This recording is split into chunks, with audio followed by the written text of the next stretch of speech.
Sir வணக்கம் sir. வணக்கம் sir. திமுகவுக்குள்ளேயாச்சும் கொஞ்சம் எங்களால் பார்க்க முடியுது. அது இதுன்ட்டு ஏதாச்சும் ஒருத்தங்க அதனுடைய ஆதரவாளர்கள் இல்லை இன்னைக்கு டிகே இளங்கோவனெல்லாம் கூட கொஞ்சம் ரியாக்ட் பண்ணியிருக்காரு. இந்த வாக்குப்பதிவுக்கு பிறகான சில வாத பிரதிவாதங்கள் எழுந்திருக்கிறது, ஒரு கருத்துருவாக்கம் எழுந்திருக்கிறது. அதுக்கு அவராச்சு ரியாக்ட் பண்ணியிருக்காரு. ஏடிஎம்கே ரொம்ப அமைதியாக இருக்கிறது.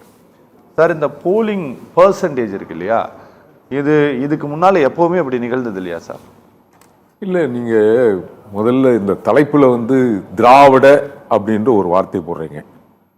வேற என்ன தொடக்கத்தில் இல்லை, நீங்கள் தமிழ்நாட்டில் இருக்கிற திராவிடம் என்ற சொல்ல முதல்ல தமிழை மட்டுமே குறித்த சொல். இங்க அதுக்கு மாற்று அந்த கட்சியும் இல்லை.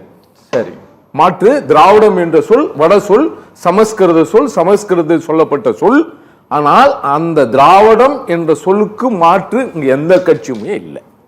சரிங்களா? இங்க இந்த அரசியல்ல தொடக்க காலத்தில் தொட்டு இப்போ பெருவாரியான 85.14% ஓட்டு வங்கி மக்கள் திரளாக வாக்களித்ததனுடைய காரணம் என்னன்னா, இங்க ஆட்சி மாற்றத்தை எதிர்நோக்கி இந்த வாக்களிப்பு நடந்திருக்கு. சரி, அதுக்குதான் இந்த ஏன் அப்படின்னா, இங்கு என்ன நடக்குதுன்னா, சமீபத்தில் வாக்களித்த பிறகு ஒரு திரைப்பட நடிகர் சொல்கிறார், குடிமகன்கள் ஒரு தலைவராக ஏற்றுக்க மாட்டீங்களா?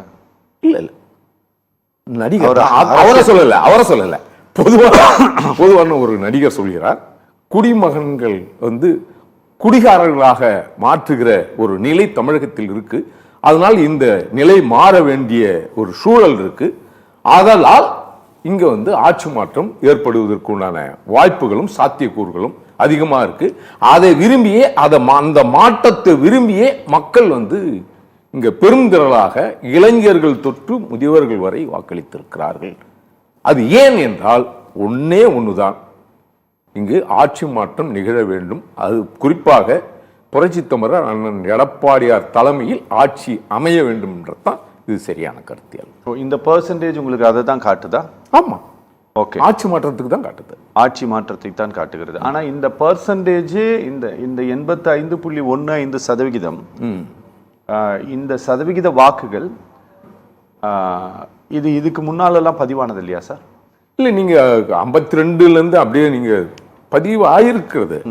ஆனால் இன்றைக்கு திரளான மக்கள் வாக்களிப்பது நமது கடமை, நமது உரிமைன்னு புரிகிற ஒரு சூழலில் இன்றைக்கு ஊடகங்கள் எல்லாம் வாக்களிப்பதனுடைய அத்தியாவசியத்தை இங்கு எடுத்து சொல்வதனுடைய காரணத்தினால் இன்றைக்கு பெருந்திரளாக யாரும் வாக்களிக்கவில்லைன்னா, ஒரே ஒரு எனக்கு தெரிஞ்ச ஒருத்தர் தான் வாக்களிக்கல, அது திரு செந்தில் பாலாஜி மட்டும்தான் இந்த தேர்தலில் அவருடைய வாக்கை பதிவு செய்யவில்லை என்று நான் தெரிஞ்சுக்கிட்டேன். மீதம் இருக்கிற 15% இல்ல, நீங்க எனக்கு தெரிஞ்சு மற்றவங்க எல்லாம் என்னவோ தெரியல. ஆனால் இந்த ஜனநாயக கடமை, இந்த கடமையில் ஒவ்வொருவரும் வாக்களிப்பது நமது கடமைன்னு நினைக்கும் போது ஒருவர் முன்னாள் அமைச்சர் இந்த கடமை தவறி வாக்களிக்கலன்னு நான் தெரிஞ்சுக்கிட்டேன். சார், இந்த கொரோனாவுக்கு பிறகான காலகட்டத்தில் சார் 2020க்கு பிறகு 21க்கு பிறகுன்னு சொல்லலாம். ஏன்னா 20 மிட்டில் நமக்கு 20 பிப்ரவரியில் கோவிட் வந்தது. அது 21ஆம் ஆண்டு அக்டோபர் நவம்பர் வரை அதனுடைய செகண்ட் வேவ் இருந்தது. சரியா? அந்த நேரத்தில் தான் என்ன ஆகுது அப்படின்னா, இந்த டிஜிட்டல் வேர்ல்டில் வீட்டில் இருந்தே காசு சம்பாதிக்கிறதுக்கான யுக்தி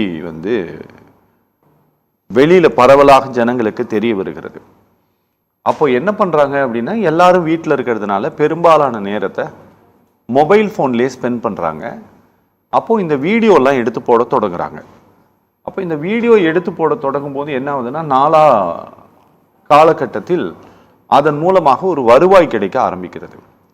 அப்போ இவங்களுக்கு வருமானம் கிடைக்குதே அப்படின்னு சொல்லிட்டு இன்னொருத்தங்க வீடியோ எடுத்து போடுறாங்க, அவங்களுக்கும் வருமானம் கிடைக்க ஆரம்பிக்குது. அப்போ எதை போட்டா நிறைய பேர் பார்க்குறாங்களோ அதை போட தொடங்குறாங்க ஜனங்க. சரியா? இப்போ நீங்க சொன்னீங்க இல்லையா, ஒரு மாற்றம் தென்படுதுன்ட்டு. அப்போ அந்த மாதிரி இன்னைக்கு நம்மளுடைய பார்வையில் நிறைய பேர் இன்னைக்கு வீடியோ எடுத்து போடுறாங்க. இப்போ நீங்க சொன்னீங்கல்ல, ஆர்வமா ஓட்டு போட தொடங்கி இருக்கிறாங்கன்னு சொல்லிட்டு, இதுக்கு முன்னாலையும் ஜனங்க ஓட்டு போட்டாங்க. ஆனா யாரும் அதை வீடியோவா எடுத்து பதிவு பண்ணல. ஓட்டு போட வாங்க அப்படிங்கறத அரசாங்கம் விளம்பரம் படுத்தியது, இந்திய தேர்தல் ஆணையம் விளம்பரப்படுத்தியது, இந்திய அரசாங்கத்திற்கு இருக்கக்கூடிய துறைகள் வீடியோ மூலமாக விளம்பரப்படுத்தியது, ஜனங்க விளம்பரப்படுத்தியதில்ல. அது இந்த தேர்தலில் நடந்திருக்குது. ஓட்டு போட போகணும், மறக்காம ஓட்டு போட போகணும்னு சொல்லிட்டு அதன் காரணமாக ஓட்டுப்பதிவு அதிகமா இருக்குன்னு சொல்றீங்களா, இல்ல இதுக்கு முன்னால எப்பவுமே இவ்வளவு பர்சன்டேஜ் நடக்கல இப்பதான் நடந்திருக்குன்னு சொல்றீங்களா? இல்ல சார், ஒவ்வொரு தேர்தல் பிறகும் கூட சதவீதம் வந்து கூடும் குறையும் சார், அதுல மாற்று இருக்காது.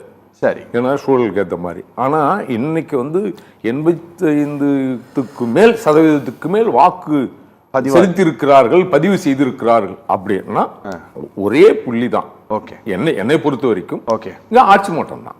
ஓகே, ஏன் ஆட்சி மாற்றம்னா இங்க வந்து கூட்டணியில் இருக்கிறவங்க கூட மாற்றுக் கட்சியில் திராவிட மாடல்ல கூட கூட்டணியில் அந்த ஆட்சி மாற்றமும் அதிமுக தான் உங்களை பொறுத்தவரை?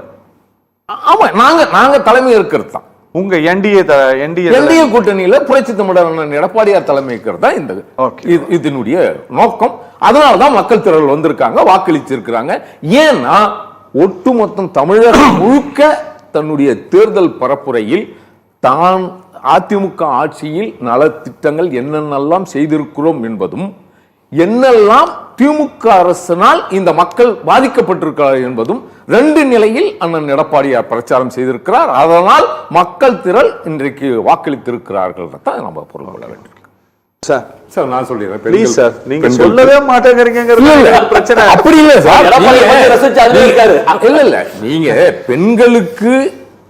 பெண்கள் ஏன் அதிகமா வாக்களிக்க வந்தார்கள் என்ற ஒரு கேள்வி இருக்கு. இல்ல சார், நான் எவ்வளவு வாக்காளர்கள் பெண் வாக்காளர்கள் இருந்தாங்க இந்த அந்த கணக்கே இல்ல.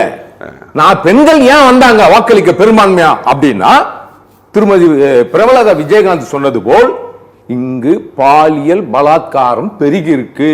2.5 வயசு குழந்தையிலிருந்து 80 வயசு மூதாட்டி வரை இங்க பாலியல் பலாத்காரம் இருக்கு, கூட்டு பாலியல் பலாத்காரம் இருக்கு. அதுபோல பெண்களுக்கு எதிரான குற்றங்களுக்கு பேருந்து கொடுத்து விட்டு ஓசி பசான் கேட்கிற ஒரு அவல நிலை இருக்கு. அதனால் இந்த ஆட்சி மாற்றத்தை ஏற்படுத்த வேண்டும் பெண்கள் பெருவாரியா வந்தாங்க. வந்தாங்க வந்து அதிமுக வந்தவங்க எல்லாம் அதிமுக ஓட்டு போட்டாங்க. இளைஞர்களுக்கு என்னன்னா, நீங்க 11 மருத்துவக் கல்லூரி, 7 கால்நடை மருத்துவக் கல்லூரி சார் நான் கொண்டு வந்தது யாரு?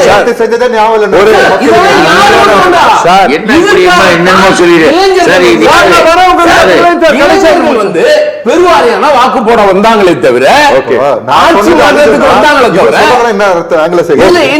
என்ன ஆங்கிள் நல்லது.